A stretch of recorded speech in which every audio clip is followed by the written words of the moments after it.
We're now joined by Chrissy Buteas, who's the president and CEO of the Healthcare Institute of New Jersey. Their website is up right now. Chrissy, thank you for joining us. Thank you, Steve. Happy to be here. You got it. Tell everyone what the Institute is. Gladly. So when you think of saving patients' lives around the world, you think of our pharmaceutical industry and our medical technology industry. And that is who the Healthcare Institute of New Jersey represents. New Jersey's research-based biopharmaceutical research companies, along with our medical technology companies.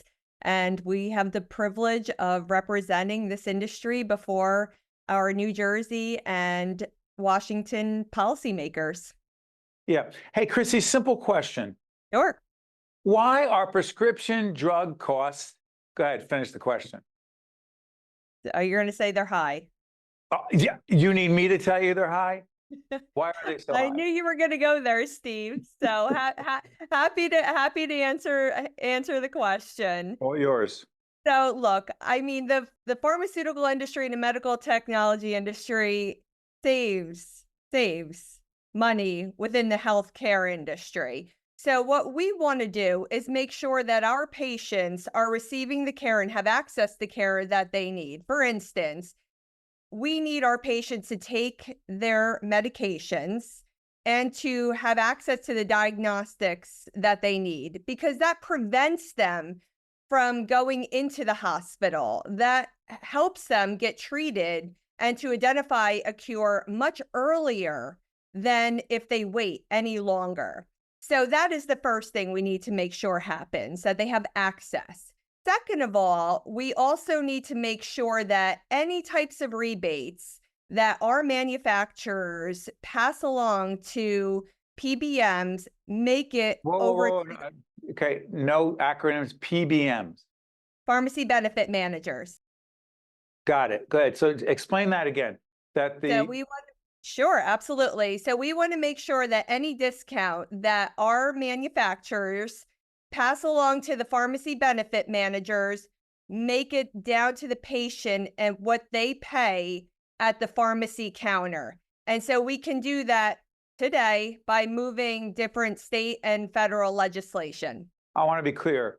Are you saying that insurance companies that get the benefit of the discount given by drug manufacturers may or may not be passing down the savings to consumers, purchasers of prescription drugs, and that legislation is is there legislation to mandate that on the federal as well as the state level? Yes, and you hit the nail on the head, Steve. So exactly. So if we can pass along some of those savings down to the consumer, you'll see a savings right away as But well. what stands in the way of that happen? What stands in the way of federal legislation mandating that those costs or those savings get passed on to the consumer? And on the state level, what's standing in the way of ensuring that the same thing happens, please? Well, we're making great strides there. There is legislation that's introduced in the Congress as well as the legislature, and we're going to keep advocating to make sure that that passes. Do you know in the state of New Jersey who the legislator, either the assembly member or the senator who's advocating for this? Do you know who that is? So we have multiple. So I want to just mention that we have some bipartisan support there. I think you know that Senator Vinko Pal has been a real proponent of some PBM Yes. reform.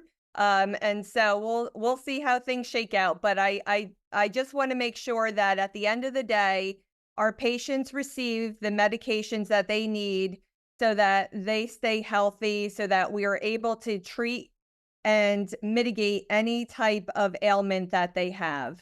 Chris, let me ask you something. New Jersey is called the, quote, medical chest of the country. Medicine chest of the world, Steve. The world. Proud of it. Explain that to folks. So we are proud, our companies are proud to call either their global or their North American headquarters home. Our industry makes up nearly 20% of New Jersey's gross domestic product. We have nearly 80,000 direct jobs in the state, over 350,000 indirect jobs. You name it, we have a significant presence here in the state of New Jersey. we not only want to keep attracting our life sciences here, but we also want to retain the companies that have been proud to call New Jersey home for over 120 years. Why is it called life sciences?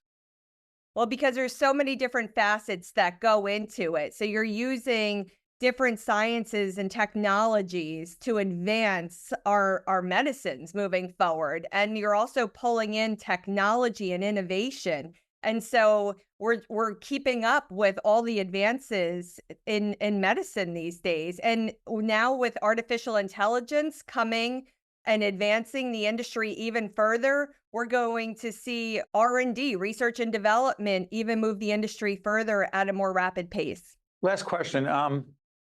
What does New Jersey need to do to keep being the medical chest of the world, meaning policies on the state level to continue to attract and retain the companies you just described, pharmaceutical companies and medical device companies? Absolutely. Please, Chrissy. So we want to keep New Jersey the innovation state of the country. We want to make sure that we have policies that remain competitive with the rest of the country and also with the rest of the world. And so that's on our taxation front. That's also from an environmental and manufacturing front as well. We need to make sure we're on the cutting edge. So that's the best workforce, that's having a great education, and of course our location is phenomenal as well. So when we put all of that together, New Jersey is well positioned to remain a leader in this critical industry, and Hinge is going to be at the forefront to continue to educate and to continue to advocate on behalf of all the patients that our members serve each and every day, so we find the cures that our population desperately needs. And Hinge stands for Healthcare Institute of New Jersey. That's why we always explain acronyms. Chrissy, I want to thank you so much for joining us. We appreciate it. Really appreciate it, Steve. Thank you. You got it. And to all of you watching, we'll make sure you catch us next time for compelling, important public policy conversations. See you then. State of Affairs with Steve Adubato is a production of the Caucus Educational Corporation, celebrating 30 years in public broadcasting.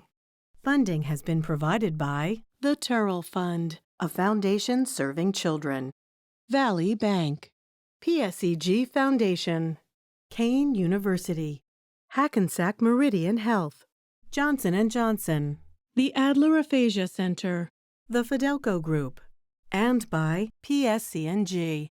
Promotional support provided by New Jersey Monthly and by Insider NJ. Here at Kane University, everyone gets their chance to climb higher. Michael came to Kane and found his passion for healthcare, and now he's a doctor. After Trisha graduated, her graphic design work was featured in the New York Times. Samantha is studying athletic training and finding her path to an internship with the New York Giants. Real students, real stories, real success. Cougars climb higher. Kane University.